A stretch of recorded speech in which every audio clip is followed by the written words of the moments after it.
আসসালামু আলাইকুম, কেমন আছেন সবাই? আশা করি সবাই ভালো আছেন। আজকে এমন একটা আজব জিনিস আপনাদের মাঝে নিয়ে আসছি। দেখেন যে একটা গরুর দুইটা বাচ্চা হয়েছে আজকে।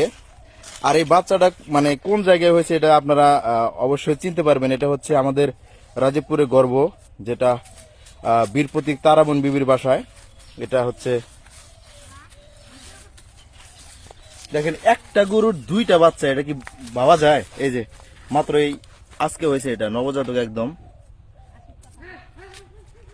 দুইটা বাচ্চা। এই যে এরকম আমাদের এলাকায়, আমার বাসা হচ্ছে বীরপতি তারাবন বিবির বাসার পাশেই। ভাবলাম যে ভিডিও করে ছেড়ে দেই।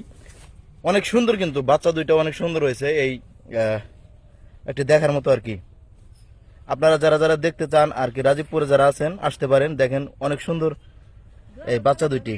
এই যে আমাদের চায়ের গরু আছে, দুইটা বাছুর হয়েছে, দুইটা বাছুর বখন বাছুর হয়েছে, দেখতে কালো। ও আচ্ছা, সুন্দর।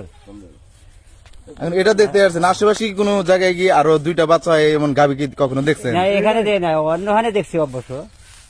হ্যাঁ,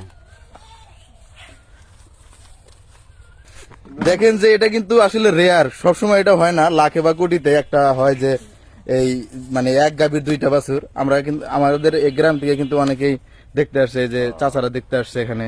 এখানে এই যে চাচারা দেখতে আসছে। আজকে মাত্রই এই বাছুর দুইটার জন্ম হয়েছে। এটার জাত হচ্ছে শাহিবল বলে, এটা যেটা অফিস থেকে দেওয়া হয়েছে।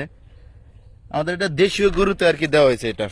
এ দেখেন যে একদমই মানে আজকে জন্ম হয়েছে, তো তেমন একটা মানে পায়ে শক্তি পাইতেছে না। দুইটা বাচ্চা হয়েছে, তো ভাবলাম যে ভিডিও করে ছেড়ে দেই, আপনাদের সবার কাছে শেয়ার করি আর কি। কিন্তু অনেকে বিশ্বাস করতে চাইবে না যে একই মানে গাভীর বাচ্চা নাকি। দেখেন এটাও যেরকম দেখতে, ঠিক সেম এই বাচ্চাটিও একই দেখতে, মানে জাতও একই সাথে জন্ম। এটা ডাক্তাররা এসে সব মানে করে থেকে গেছে। যাই হোক, ভালো থাকেন, সুস্থ থাকেন। আর আজকে হচ্ছে মে মাসের 7 তারিখ 2025 সাল। আর আপনারা যারা দেখতে চান, এটা চলে আসবেন বীর প্রতীক তারাবন বিবির বাসা, কাছারিপাড়াতে, রাজীবপুর কাছারিপাড়া। এটা দুইটা সেম একদম।